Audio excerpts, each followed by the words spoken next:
Hello and welcome to the big picture. The Indian GDP or gross domestic product is poised to take an upward swing, not because of any upward trend in the economy, but due to a decision by the government to broaden the parameters that are used to calculate the GDP. Because of the inaccuracies as well as exclusion of certain categories of the Indian economy all these years, it is felt the real size of the Indian economy has been suppressed so far. The exercise launched now apparently will rework the figures when the economic data is released in January next year. We will discuss today what this exercise means, how it will be done, and what it would mean to the Indian economy as well as the planning process. To discuss this, I have with me Professor N.R. Bhanumurthy, member of the National Institute of Public Finance and Policy, Mohan Guruswamy, a senior economist and economic analyst, Dr. Praveen, professor at the Center for Economic Studies and Planning at the JNU, and we will be joined soon by another guest. Welcome to all of you. Bhanumurthy, they're talking of overhauling the national accounts. Right. What does it mean? Well, I think just to correct your initial remarks, the change in the base year or change in the estimation of national accounts is not really new. It's a very routine kind of a exercise because we all know that over a period of time, some commodities in the GDP basket becomes obsolete and some new economy sectors come into the picture. So to make this GDP indicator more relevant for the current policy making and also to understand the current behavior of the economy, the revision is necessitated. So in this exercise, what they are planning to do is that it is not a regular routine kind of a base year shift where you shift the prices from 2004-5 to 2011-12. There is going to be a shift in the production function itself, where some new commodities will be brought in, some old commodities which are not really relevant at the moment. How often is this exercise been undertaken in the past? See, I think if you look at the history, every 5 years you see the change in the base year. But all the base years not necessarily result in a shift in the production function. Last one was done in 1999-2000, where the production function has gone up. Now we are looking at it. What is said is that this has been pending for a long time. It has not been taken for a long time. Now it is being taken up. No. I think it was supposed to be taken up with the help of 2009-10 base year. But since we all knew that 9-10 was not really a normal year to assume as a base year. In fact, NSS survey of employment, unemployment as well as consumption expenditure, we really didn't take it seriously. So we realized that now, at least based on some estimation, 2011-12 seems to be a normal year which can be used for the base year kind of stuff. So 2010-11 will be taken, but the important thing which they're talking about, for people, ordinary people to understand this, what is being said is that there has been a suppression of the size of the Indian economy. Would you agree with that? No. I think that is not entirely right. We have a system of, when we say GDP, it's a statistics. We need to see that how relevant, how this GDP number reflects the current, economic activity in the system. Just give you some example in 1999-2000, we had, estimating a number of typewriters produced. Right. Okay, computers were not part of it. Absolutely. Okay, and in 1999-2000, typewriters were not really relevant. So what they did was they replaced computers with, by removing typewriters with computers. So then it reflects. Now probably iPads and all kinds of something things. Like that. Something like that. So when we say production function, and it's also its relevance for the current macroeconomic activity, we look at the activities which are happening now rather than which was happening in the past. Okay, Dr. Praveen, but still, I still want to get this clarity. You see, there are two because issues. They're talking about there has been a suppression of the size of the Indian economy. Right. Once this correction takes place, and when the new data comes in January for the quarter ending December, you will find that the GDP would have gone up by 2 to 3%, and the size of the Indian economy would be much higher. How do you look at this? There are two issues. One has been very well covered by Bhanu. That periodically you have to shift the base. Precisely because the overall production structure of the economy has changed, the basket has changed, and how do you take into account some of those changes in the overall basket.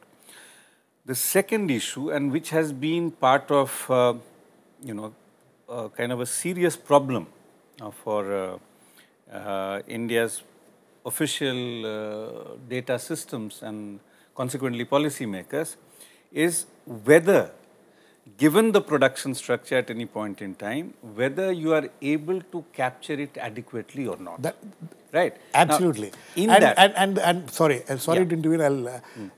It is said that there has been a lot of inaccuracy in the past because the actual data has not been captured. Right. Now, there in particular, when you think of our overall structure, we talk of Indian economy primarily being an informal economy in terms of its production structure. We are talking not of employment structure, but even production structure. And there is a great deal about which one feels that it's not getting captured at all. Right. A whole range of services in particular. Right. And the unorganized sector. Yeah, that's what I'm referring to, informal economy. Yeah. And whether it's, some of it is part of your traditional sectors like agriculture, but even a whole lot of new activities.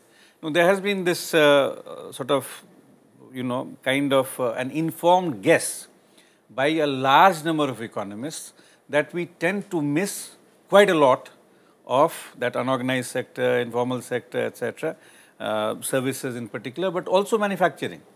You have, if you look at different data systems, different sources which are giving you data on these, even on manufacturing segments of the unorganized sector, you will find estimates which are so radically different from each other. Right. What you get from the economic census, what you get from, let's say, the NSS unincorporated enterprises surveys and so on and so forth.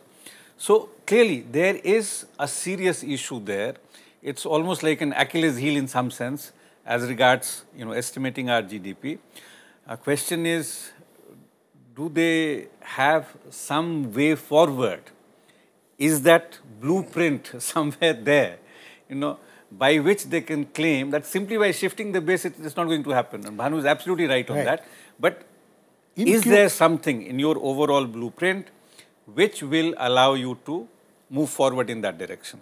Now, that's a big question. That's a big question. Okay, we are now joined in by Subhomoy Bhattacharya, Executive Editor of the Financial Express. Welcome, Subhomoy. I'll come to you. Before that, let me go to Mohan. Mohan, how do you look at this? The question is that,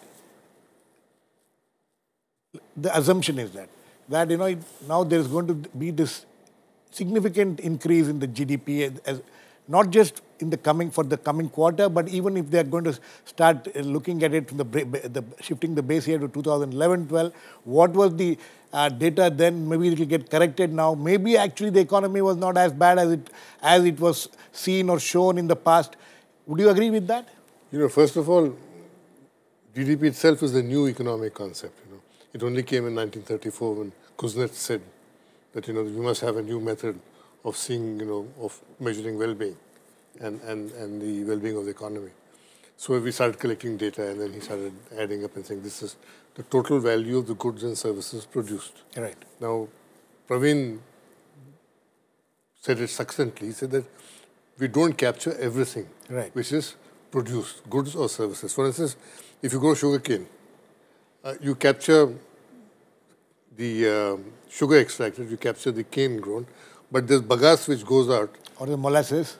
Well, molasses you capture, but bagasse, which goes off to fire, a furnace, that is not computed.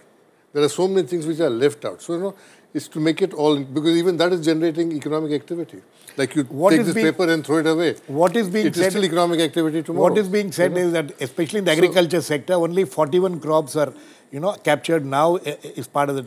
And there are much more which have come up, horticulture crops and things which doesn't get captured, and which can add to the economy. But, having said that, they're only going to make it more effective and broad base it, which is fair enough, I think good enough.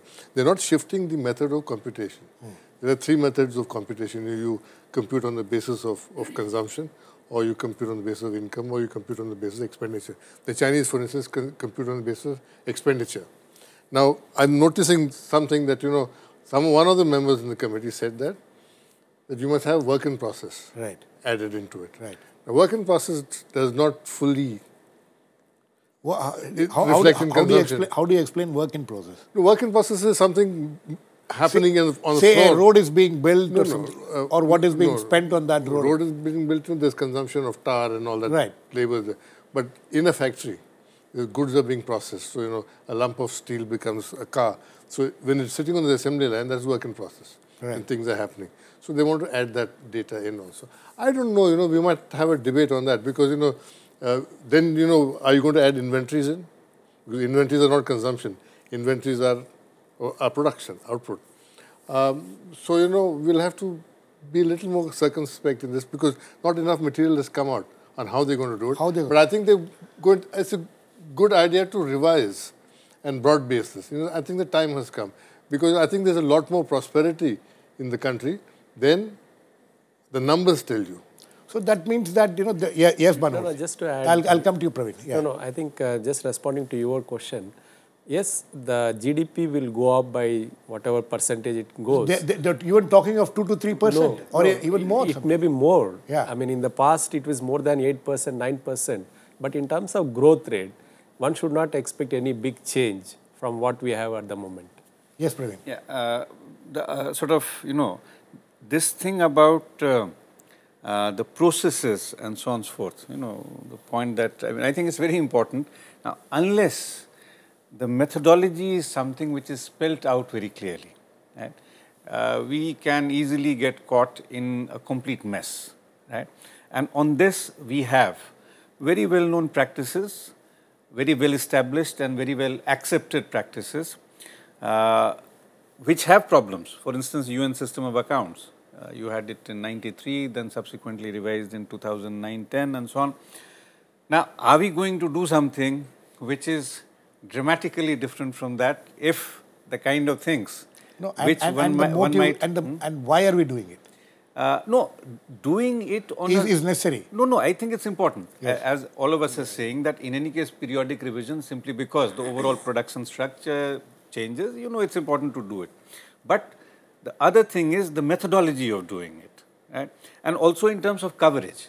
See, I don't think we have the infrastructure in place, to be very honest, to make a significant move forward in this respect. In fact, our data systems are being, unfortunately, weakened over the, not last just few months, but over a considerable period, right? Large-scale data systems have too many problems which have been discussed at great length by policymakers, economists, and so on. Now, first thing there is adequate infrastructure in terms of collection.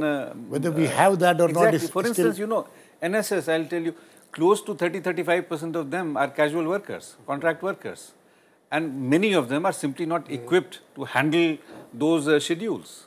Yes, Mohan, very quickly. I was out in Hyderabad yesterday. I was out in a village and I was noticing a potter making pots. And I was wondering, is this captured in the data? Okay. He's after all producing something. Okay, Subhomoy, how would you look at this? Is this exercise, before you came and I think you heard some of them what they're saying, this whole approach towards this whole issue, GDP, parameters increasing, things have not been captured in the past, which will be captured now. How would you look at it? Well, first of all, Praveen has hit upon a very interesting point I heard, and I think he's very right. Our GDP enumerators, the total number is about a third of the Chinese enumerators. So we have immediate problem there in terms of the number there on the ground who's measuring the GDP. That's a very first problem. Sorry, I want the number of enumerators that we have. Enumerators, okay. Who are there taking out data on areas which are not susceptible to large-scale calculation. Production for factories, for instance. Then for that, you don't need too many enumerators. That's the factories send it on. But we have a large self-employed economy where there is a need for people to go around and do it. Now, the CSO, to its credit, has actually pointed out that the number of enumerators in India has not increased from 1980s. We are at the same level as in there, and that creates a big problem. And the population has increased by 30%? Yeah, and if you agree with the fact that there is a large percentage of self-employed people who need to be measured, that measurement is probably not getting done. Now, agriculture is not a problem because agriculture essentially is remote sensing and large part of it does get covered.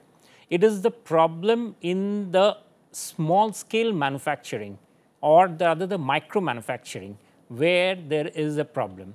Now, and the services sector too. Services sector, yes, well, yes, there also, but you know what the problem is that this will not lead to a large scale jump in GDP. But what it will do is it will bring several parts of the economy into the calculational figures. If one thinks that this will lead to a huge jump in GDP immediately, I am not very sure because we do not have a counterfactual to say so. There is of course one there which is about the consumption data. Now, national accounts figures typically is under calculating consumption.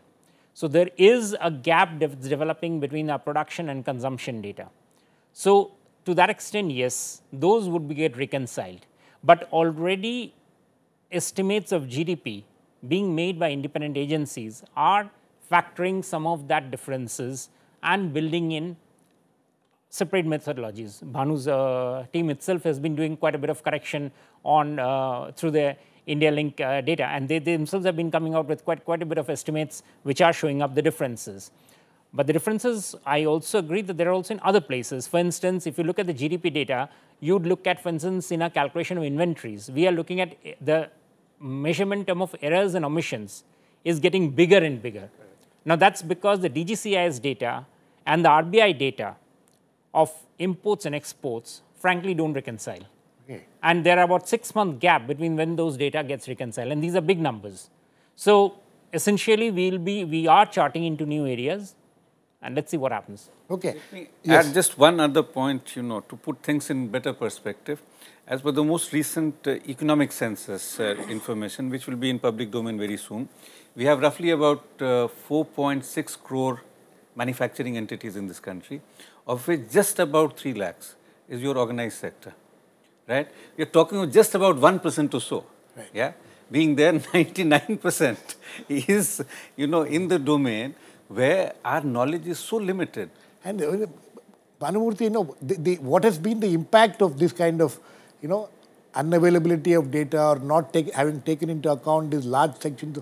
Has it affected policy planning at all? No, sir, actually, to be fair to CSO, I mean, we do follow very.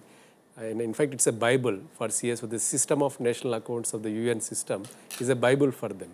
They would like to entirely follow whatever is there in the system of national accounts. But at the same time, as Professor Jha pointed out, you need to have the coverage. I would like to add one more aspect. It's consistency of the database. You cannot take whatever is available and put it in your GDP numbers. You know, when you say GDP numbers, has that been happening? No, it doesn't. Actually, when they really finalize the commodities to be included, they don't look for data what is available today, because you need to have GDP numbers for long time series. You know, then only you say it's a comparable kind of system. So they look at least from 1991 whatever information is available or from the last 10 years. So in a sense, when they finalize the commodities to be included or the firms to be included, they look at the long term consistency and at least the coverage. I mean, that is very important. Praveen was speaking about the small sector, but we are told even in the corporate sector, the data is not I think there is a problem between the sources also. Sources also. Now they are talking of taking the corporate affairs ministry's data, which has apparently some 3.5 lakh companies. So you will not be surprised it is coming from RBI. So RBI is taking from MCA. So it is actually the whole mission. There is a lot of inconsistency between the sources. Yeah, but we must. Mohan will give you some very interesting insights. But for instance, we shouldn't assume then, because of this discussion, that data collection is not good in India. Right. Actually, we have a fairly good system, and there's a lot more data which we capture than most countries. You know, it's considering that we're a poor country and a developing country, we still do a good job of it. But I think you can always improve because there are new vocations coming up, new methods of occupation. Now, yesterday I drove about 150 kilometers in the countryside, and every 200 yards there were women roasting corn and selling. It's an economic activity. It's an economic activity. And so, we only capture corn production. Yes. We don't capture the value addition of it. If the corn was being roasted within the house, within the household, then obviously it would not be counted, and that's fair. Yes. But if you're doing it outside and selling it, and then for instance, labor on the field, women are there, everybody is there, so that sometimes doesn't get added in. So all these things, No, but my question is But if you reconcile the fact that, you want to try to reconcile that 2 million cars are being sold in this country every year, then if you look at the income figures, where is the money coming from? So obviously, there has to be some reconciliation. I know 10 million refrigerators. Who's buying? Who's buying? But that doesn't get reflected in, say, NSSO or things like that. No, I think there is some kind of reconciliation between demand side and the value-added sector. I mean, somewhere it actually gets reconciled. Otherwise, it's not consistent. But if you look at income breakups, you will not get that many people above, say, 1 lakh a month or 50,000 a month. I mean, if you look at the income tax returns itself, there is this huge, problem there. No, but I want both of you to. How is it? All these problems which have been there in, data collection or in all these, lack of reconciliation between all this. How has it affected policy planning itself, and how has it affected governance? Yes, I think it's a very serious issue. I mean, let's take the middle path that it's inadequate reconciliation. What is the reality and what actually we get and so on. In terms of whatever planning, in any case now whatever planning we had is sort of not on the anvil anymore, but to the extent that you're talking of various ministries planning their activities, etc., and so on and so forth, and doing things on the ground, obviously it creates a lot of problems. If you do not know what is the ground reality, what kind of mapping can you think of, and what kind of resource allocations, what kind of interventions, etc., a whole range of issues, right since conception to the actual implementation, there will be a whole range of problems. And I think it's already quite evident if you look at what has been happening in the country over the years, over the decades, one might say. Yeah, there are these issues. Subhomoy, how do you look at this? I think there's an interesting aspect here. That's of course not related to the national accounts, but the way the sub-national accounts are being created. Over the last few years, the states have become rather very keen to give out their GDP data. And what's happening is that if you add up the state GDP data, it's often almost coming up to a multiple of the national GDP. Now, obviously, someone somewhere is rounding up too much of numbers into it. Now, that is dangerous, because a state which is actually not very good at doing policy, but is good at massaging numbers, will actually be sending out a very, very wrong message. And I think that is where a severe problem is facing us. And if you look at all the states, each state is trying to outdo each other. Each state, if you look at it, has a higher growth rate than the national average. Yes. So where is the real growth coming from? No, but is it also possible that because of this inaccuracies in data, that actually the GDP is much higher than we think, and if we bring all the state data, you can always make a case that GDP is higher because you don't capture. Exactly. You can't say it is smaller. But the suspicion which does come is that this government will then come out and claim that GDP has gone to this level. But that will not happen because that's only a one-time thing. Because you have changed the base, next year it will be back to 2, 5, 6%. No, but that is my question. Is there a political motive behind this exercise which is being planned? Do you think that it will benefit anybody politically? No. I mean, higher GDP always benefits the government in part. So every government would love to see numbers. But I don't think changing the GDP at the national level of the measurement basis will substantially develop a major kick. The revision is necessary, but I think the revision, what often gets glossed over is that it's not the high number, it is the accuracy of the numbers. GDP is not about seeing how much percentage have risen, but where are the systemic, if you look at, say, the input-output matrix, where are the shortcomings coming out in the economy, especially now since we are not going to have a planning commission. A GDP measure would be very important to try to figure out where are the problems that could come up in the economy. Those things need to be sorted out. Praveen, I'll come to you more. One small point. You see, normally when you change the base here, as Bhanu very rightly mentioned, we normally have a series, right? Now, if we have just the series from 11, 12 onwards, that is going to be a problem, and that could be very much a political intent. You see, basically, explain that. To just show that the government which has just come, in fact, if you look at just 11, 12 and then 13, 14, 14, 15 and so on and so forth, and you have a GDP which is nominally and in real terms much higher, you're going to say that even the rate of growth has been much higher. So the rate of growth has been only once. Only once. Only once, yes. Okay. So for that reason. As far as political gain is concerned, it will be a one-off affair. Yes. Yeah, but next year you'll be back to the same old rate. Then you'll say, what happened? It won't really help, you know. But I think more important is that, for a typical example, is Manrega. What they give you 100 rupees a day for 200 days guaranteed, okay?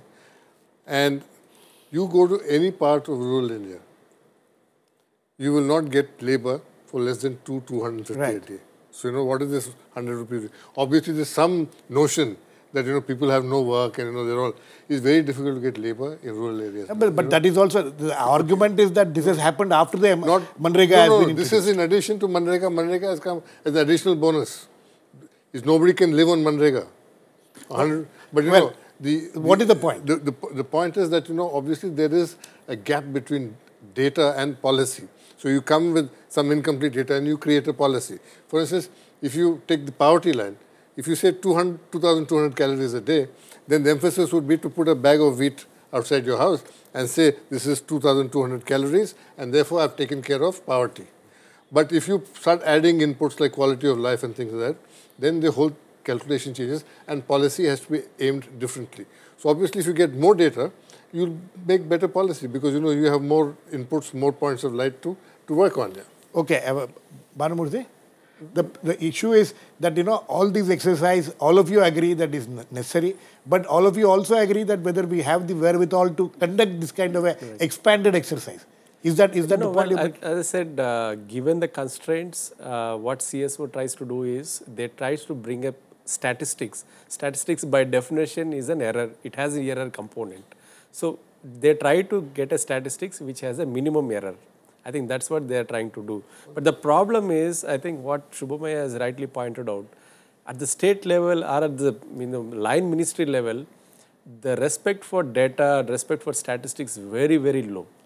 I think that is something, you know, give an example, Petroleum Ministry statistics, if you look at, 90% is errors and omissions. I think 90% errors and omission in one ministry database, how do you use this by the CSO?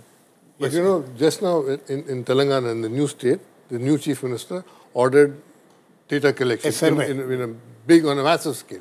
He employed school teachers, school students, everybody. And in one day, they collected data. And one of the things they discovered that in Hyderabad city, there were 2.9 lakh houses unregistered, unknown that they existed. But they were consuming electricity, they were consuming gas, people were living in it, not paying taxes. Just in one city. Just in one city. So you know, obviously, data collection is possible. When you do something on a wide scale, you're also creating jobs. Yes, very quickly. But you have to have a stable infrastructure, and which is what has been one of the big problems. And I think unless we address some of those issues. Stable infrastructure, you mean monthly salaries and permanent employment? No, you have to have a mechanism in place. Whether, you know, Mohan and I are hired on a contract basis with adequate training or whether we have regular jobs, that's a secondary issue. But whether you have that kind of trained infrastructure or not, if you remember, Mahalanobis had insisted on having a BSc in stats, maths, etc. for those who are investigators. Right. So I think some of those issues are very important. Subhomoy, last words, very quick last words to you. So you think that this exercise is necessary, but how effective it is, it will be, do you have any doubts about it?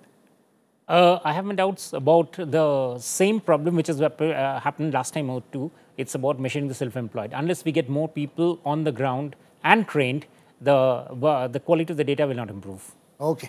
I think on that... Actually, I think we have very good concepts. You can always get. So, but we can expect, are you all agreed that we can expect that, say when the when the figures come out in January, there'll be some euphoria saying that the GDP is actually much more, our size of the economy is much more than what we had thought.